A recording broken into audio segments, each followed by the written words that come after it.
Thanks for joining us at noon. I'm Brianna Fernandez. This all happened near the Sunnyside condominiums south of Elkhart Way near East Mississippi Avenue and South Chambers Road. 9 News reporter Lawrence Cafidi, she was there on scene all morning and has the latest details from Aurora Police.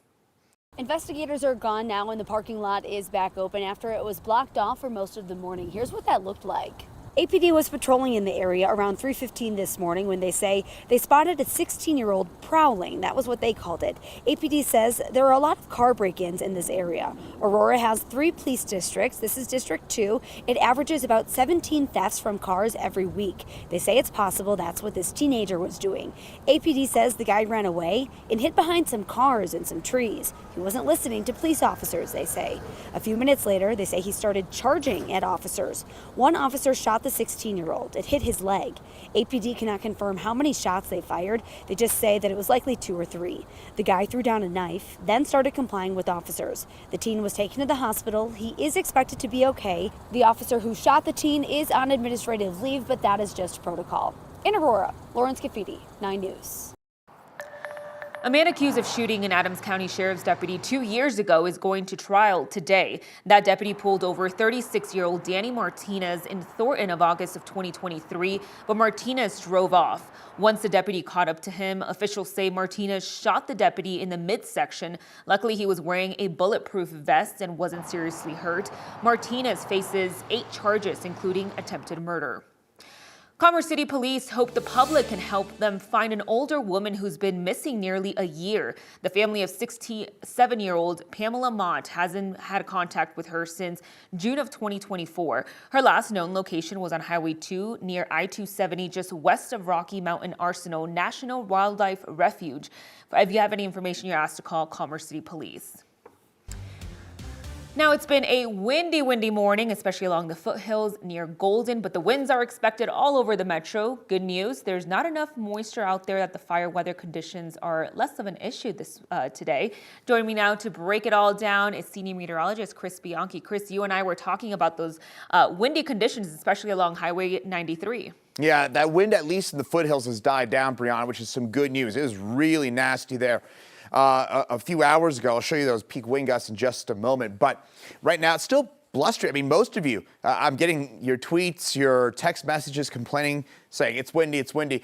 I'm aware. The good news is once we get to tomorrow, that wind's going to really lighten on up, and it will do so for the next few days. Wind gusts, 84 for us on the southwest side of Boulder. Pretty impressively windy out there. That was about 4 or 5 o'clock this morning. That's when most of these wind gusts peaked earlier on today. But still, pretty much everybody feeling it. 46 at Black Hawk, 37 Centennial, and out at the airport right now about 33 mile-an-hour wind gusts. Everybody feeling that wind right now. It is warming us up to about 71 later on today, though. Mostly sunny skies, though we do have a few high clouds overhead.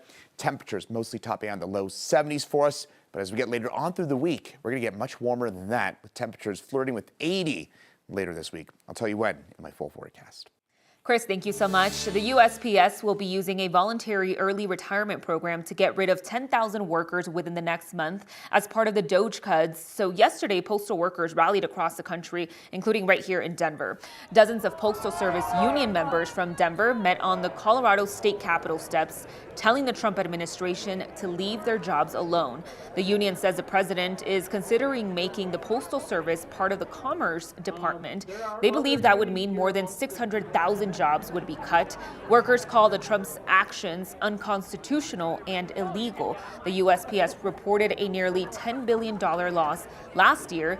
DOGE officials are also looking at making other cuts within the Postal Service to make it more financially sustainable. Protests are growing over the government cuts and increasing prices from new tariffs. And there's trouble among Democrats as they try to find their footing as the White House agenda continues to play out. NBC's Alice Barr has more from Washington.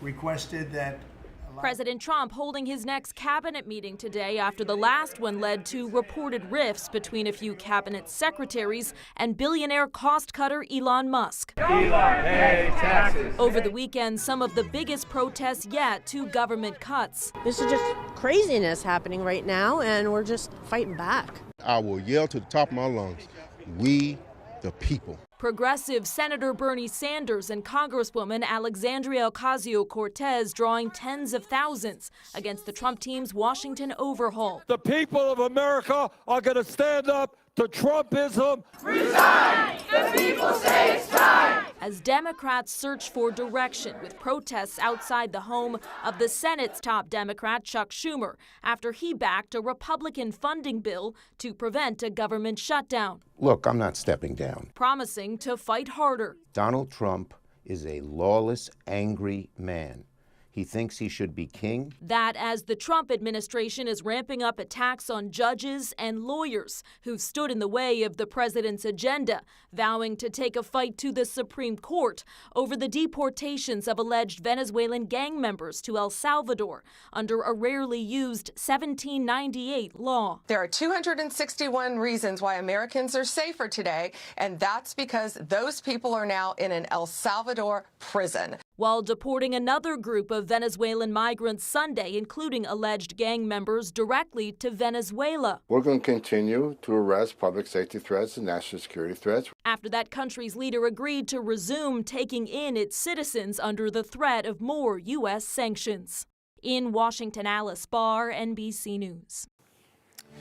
A federal judge is blocking DOGE from accessing sensitive personal information from 3 key agencies. Those are the Departments of Education and Treasury, along with the Office of Personnel Management.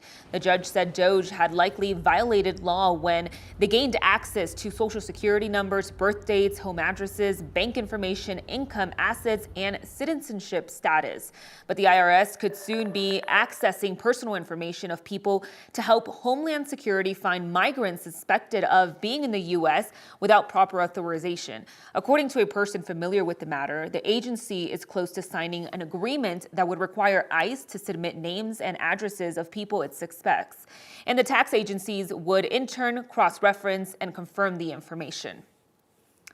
It's been up in the Colorado State Capitol since 2019, but President Donald Trump says the portrait of him is, quote, purposefully distorted. He wrote on his Truth social media account late last night, claiming Coloradans are calling and writing to complain about it.